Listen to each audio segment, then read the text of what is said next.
ETF index mutual funds నేర్చుకుని stock మార్కెట్లో రాణించాలనుకుంటున్నారా? వెంటనే ఈ నెంబర్కి కాల్ చేయండి. Welcome to Suman TV. నేను మీ వెల్లి చక్రధర్. ఇవాళ మనం హెల్త్ ఇన్సూరెన్స్ గురించి తెలుసుకుందామండి. యాక్చువల్గా చాలామంది అనుకుంటాం మన బ్యాంక్ లాకర్లో బంగారం ఉంది, చాలా సేఫ్ అనుకుంటాం. అలాగే మనం మ్యూచువల్ ఫండ్స్ కావచ్చు, అలాగే మన స్టాక్స్ కావచ్చు, మన బ్యాంకులో ఫిక్స్డ్ డిపాజిట్లు కావచ్చు, ఇవన్నీ కూడా మనం సేఫ్ అని అనుకుంటాం. కానీ ఎంత మాత్రం కాదండి.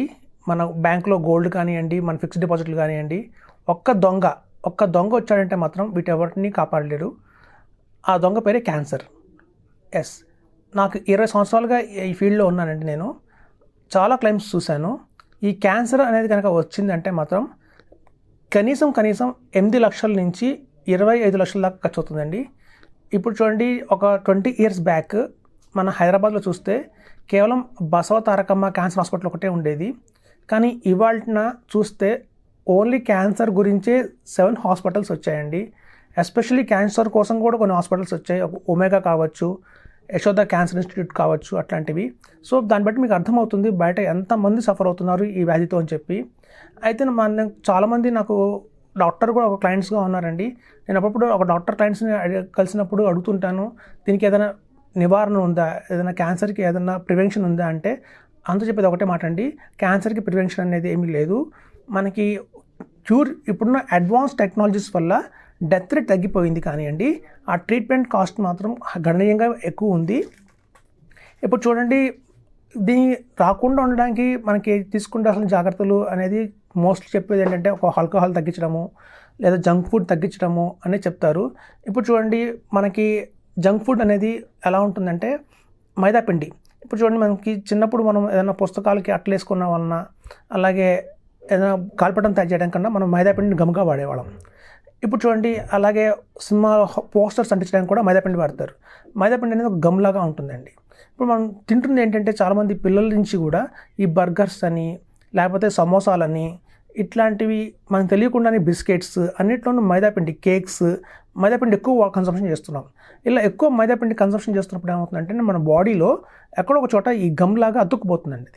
దానికి ఏమవుతుందంటే ఈ డెడ్ సెల్స్ అనేవి ఉంటాయండి. చాలా మందికి ఏంటంటే మన బాడీ అంతా సెల్సే కదా, అందులో ప్రతిరోజు కొన్ని వేల సెల్స్ డెడ్ అవుతుంటాయి. ఆ డెడ్ అయిన సెల్స్కి మూవ్మెంట్ పెద్దగా ఉండదండి. మనం బాగా ఎక్సర్సైజ్ చేయాలి, బాగా వాటర్ తాగాలి, బాగా వాకింగ్ చేయాలి. అలా బాగా వాటర్ తాగి వాకింగ్ చేస్తే దాంతో మనకి డెడ్ సెల్స్ అనేది బయట ఫ్రెష్ అవుతాయి. కానీ ఇప్పుడు చూస్తున్న రోజుల్లో ఏమవుతుందంటే చాలామంది కూర్చుంటున్నారు, పెద్దగా ఆడట్లేదు, టీవీస్ ఎక్కువ చూస్తున్నారు, అలాగే మొబైల్ ఫోన్స్ ఎక్కువ చూస్తున్నారు. అలా వాకింగ్ తగ్గిపోయింది, కన్సంప్షన్ ఆఫ్ వాటర్ కూడా తగ్గిపోయింది. ఈ సెల్స్ ఏమవుతాయంటే డెడ్ సెల్స్ కూడా ఒక చోట ఏమవుతుందంటే మన బాడీలో ఒక చోట ఒక డెడ్ సెల్ ఉంది అతుక్కుపోయిందంటే గమ్ లాగా పార్ట్కి ఇంకో డెడ్ సెల్ వచ్చి దానికి అతుక్కుపోతుంది. అలా ఒక 6 డెడ్ సెల్స్, 7 డెడ్ సెల్స్, 8, 9, 10 అట్లా ఒక డెడ్ సెల్కి ఇంకో డెడ్ సెల్ అతుక్కుని అట్లా ఒక ట్యూమర్లా తయారవుతుంది. అక్కడి నుంచి మళ్ళీ క్యాన్సర్ డెవలప్ అవుతుంది. సో కాబట్టి ఏంటంటే బాడీలో ఎప్పుడు వస్తుంది క్యాన్సర్ అనేది ఎవరికి తెలియదండి. కాబట్టి ఏంటంటే ఇట్లాంటి వాటికి కూడా మనం ప్రికాషన్గా ఏం చేయలేము. సొల్యూషన్ ఏంటి అంటే మాత్రం గణనీయంగా ఈ హాస్పిటల్ ఖర్చును తట్టుకోవాలంటే మాత్రం ఒక హెల్త్ ఇన్సూరెన్స్ తీసుకోవాలండి. అయితే ఈ హెల్త్ ఇన్సూరెన్స్లో కూడా చాలామందికి 25 lakhs కవరేజ్ ఉందా అంటే ఎవరికి లేదు. ఎందుకంటే ప్రీమియం చాలా ఎక్కువ ఉంటుంది. ఫస్ట్ ఆఫ్ ఆల్ ఏంటంటే అంత భారీగా ఉన్న హెల్త్ని మనం కవరేజ్ని తీసుకోవాలంటే హెల్త్ ఇన్సూరెన్స్ తీసుకోవాలి. At the same time health insurance ప్రీమియమే భారీగా ఉంది అంటే మాత్రం అది ఎలా తీసుకుంటాం, చాలామందికి కష్టం. కాబట్టి ఒక మంచి సొల్యూషన్ అయితే ఉందండి. ఏంటంటే ఇప్పుడు చూడండి, చాలామందికి కంపెనీ ద్వారా ఇన్సూరెన్స్ వస్తుంది, గవర్నమెంట్ ద్వారా ఇన్సూరెన్స్ వస్తుంది, పబ్లిక్ సెక్టర్లో ఎంప్లాయీస్కి ఇన్సూరెన్స్ వస్తుంది. అవన్నీ ఎలా ఉంటాయంటే అప్ టు 3 lakhs, 5 lakhs దాకానే కవరేజ్ ఉంటుందండి. అయితే ఇక్కడ టాపప్ పాలసీ అని ఒకటి ఉంటుందండి, మంచి ఆప్షన్. చాలామంది తెలియదు ఈ విషయం. టాపప్ పాలసీ ఏంటంటే 3 lakhs నుంచి కూడా 25 lakhs దాకా కవరేజ్ ఉంటుంది. 3 lakhs నుంచి 50 lakhs దాకా కవరేజ్ ఉంటుంది.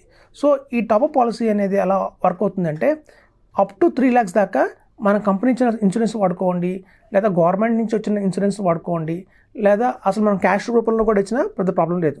చూడండి, 3 lakhs అంటే చాలామందికి అదొక సంవత్సరం ఆదాయం కావచ్చు, కొంతమందికి 6 నెలల ఆదాయం కావచ్చు, కొంతమందికి ఒక సంవత్సరం ఆదాయం కూడా కావచ్చు. సో ఒక 3 lakhs అనేది ఇవాళ రోజుల్లో పెద్ద సమస్య కాదండి. ఎప్పుడు సమస్య వస్తుంది అంటే గణనీయంగా 15 లక్షలు, 20 లక్షలు హాస్పిటల్ బిల్ వస్తేనే సమస్య. ఎందుకంటే 20 లక్షలు అనేసరికి కొంతమందికి అది 6 సంవత్సరాల ఆదాయం కూడా కావచ్చు. 7 సంవత్సరాల ఆదాయం కూడా కావచ్చు.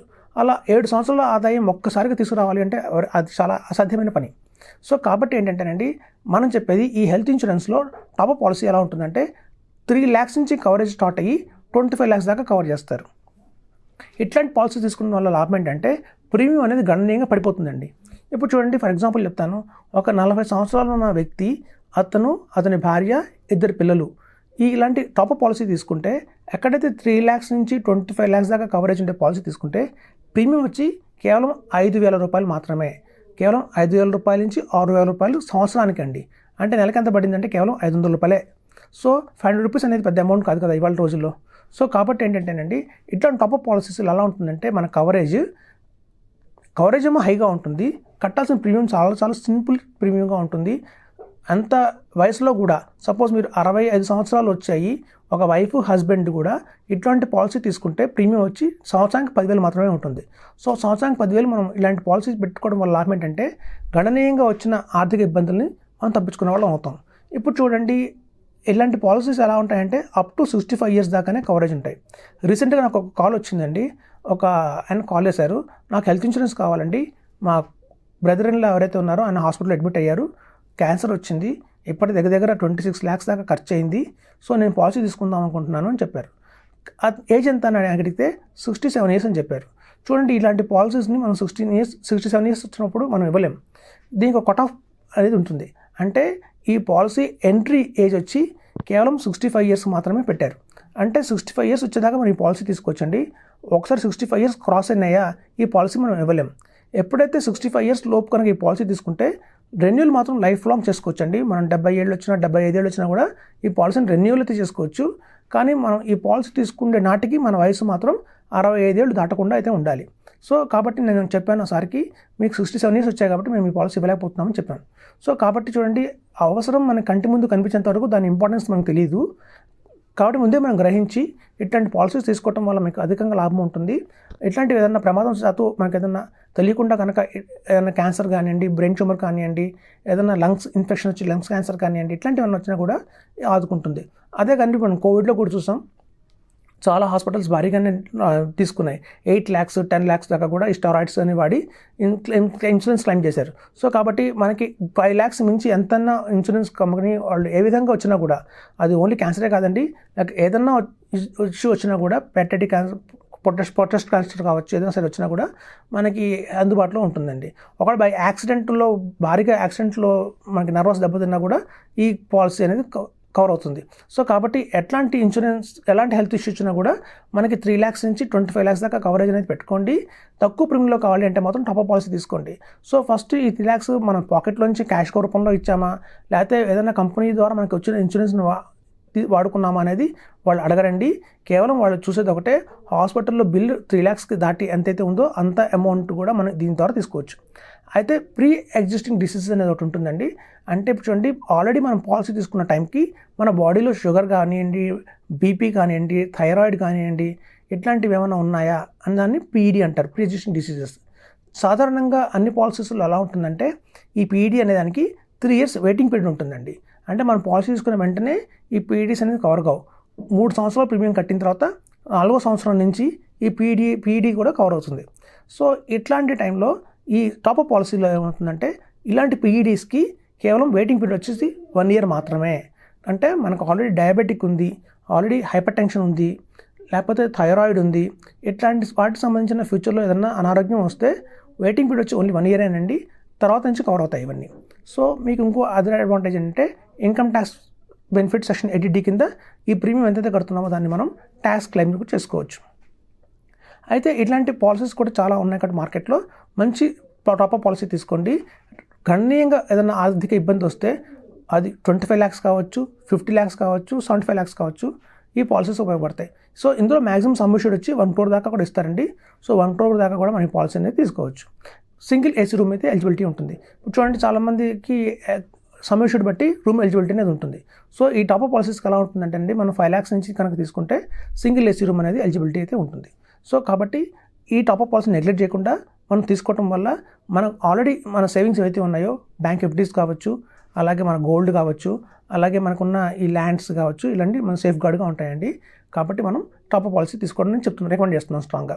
అయితే ఈ 20 సంవత్సరాలుగా మేము గణనీయంగా చూస్తున్నది ఏంటంటేనండి, ఒకప్పుడు ఒక హెల్త్ ఇన్సూరెన్స్ పాలసీ తీసుకుంటే మనకి చాలా మంది చోట్ల ఏంటంటే IRDA రూల్స్ ప్రకారం వాళ్ళు పీడీ ఆల్రెడీ ఉంది కదా, ఇది మాకు ముందు మీరు చెప్పలేదు కాబట్టి మేము క్లెయిమ్ ఇవ్వము అనేవి ఉండేదండి. సాధారణంగా ఏంటంటే మానిటరియం కొత్తగా వచ్చింది. ఈ మానిటరియం గురించి చాలామందికి తెలియదండి.